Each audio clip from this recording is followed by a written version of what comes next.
everyone. Welcome to 10 Bestest. I'm Karen McFarland-Holman. And I'm Brian Hart. Here we are for our first video podcast. Yes, so if you're listening on our podcast, we also have a YouTube channel now, so don't forget to check that out. We will have a link in the description. Yep, all your favorite podcast apps, we are there. Yes.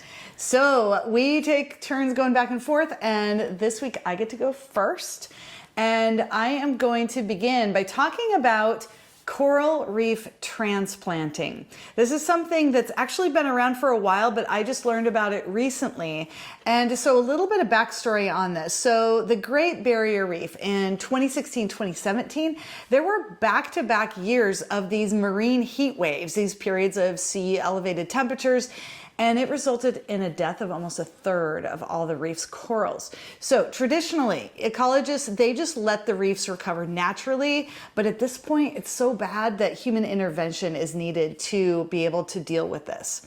So it's enormously important that we keep these reefs alive and doing well. It's good for their well-being as well as our own and national economies, and just really the future wonder for all of us, just the beauty of the world.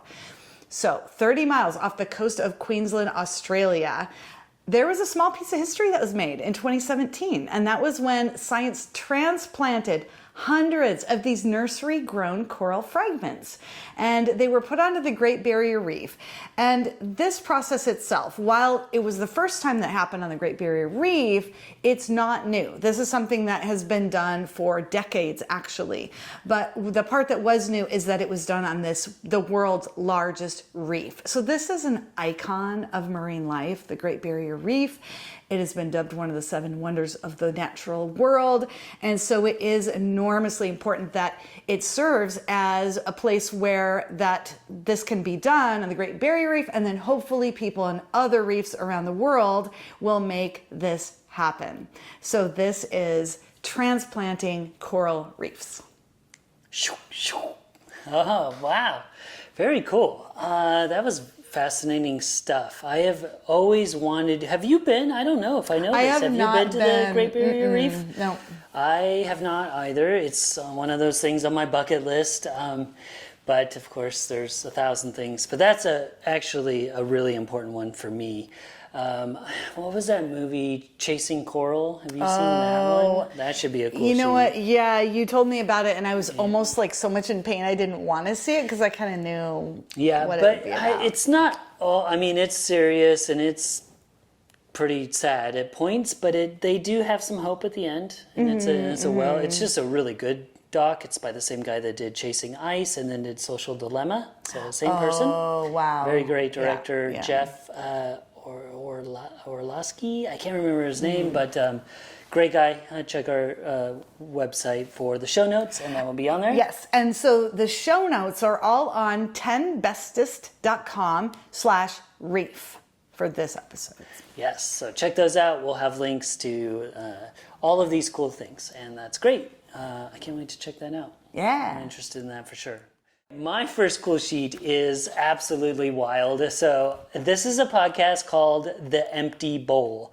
We have reached the pinnacle of podcasts because this is a meditative podcast about cereal. And that just sounds absurd, and it kind of is, but it's also what makes it super great.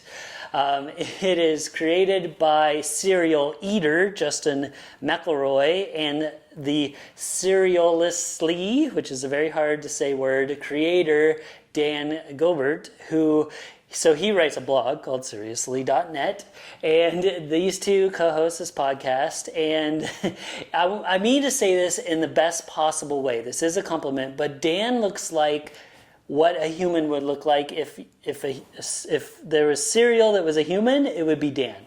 He has kind of this faux hawk. It's sometimes pink hair. He wears very colorful outfits.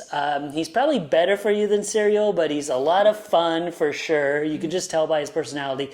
But what makes this cereal is very nostalgic to me. I don't eat a ton of cereal because it's not really healthy, especially the kinds I love. I do love cereal. I try not to eat as much as I want to. But the nostalgia factor was here for me. So that's kind of why I checked it out. Plus I was like, a whole podcast on cereal. I have to know what this is about. And I listened to it and I was hooked. I have been obsessed with this. I am binging it every day, multiple. They're only about 24 minutes. It starts out with this really soothing music and then ocean sounds, and they're kind of mellow, but then their passion for cereal is out of this world. It's unmatched. They have tons of cereal puns, of course. They review new cereal.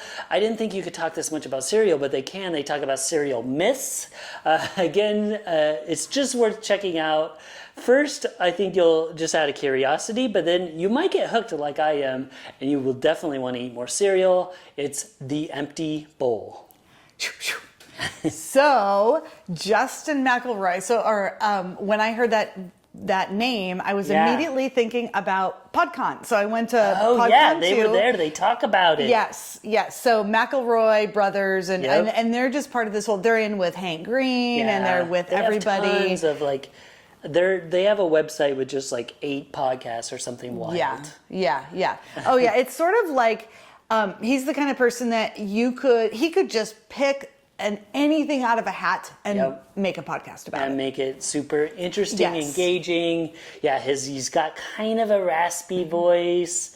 They're so great. And then Dan's passion and the way he describes cereal, the two of them together is just so perfect. Okay, so they talk about Captain Crunch and how it destroys the inside of your mouth? Because that's what you would do, right? I know. On the last episode, I laughed so hard because they were comparing another cereal, and they're like, was it King Vitamin? Yeah.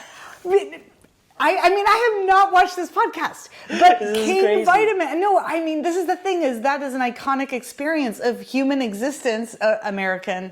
That eating Captain Crunch and King Vitamin, they taste similar. They're different shapes, and they both destroy the inside of your mouth. I think they were saying that one is even worse than Captain Crunch. They were and that we didn't think that was possible, but it is, and that's so hilarious. That is funny. Oh wow! So now you have to listen because I know I must. That's an episode about 8 or so. I've been really just smashing through them. So. Oh, that's funny. All right, thanks again for tuning in, everybody. I'm Brian Hart. I'm Karen McFarland Holman, and tune in tomorrow for 2 more cool sheets. That's right, and don't forget, if you're enjoying the show, please like and subscribe. It really helps us out. And don't forget to stay curious.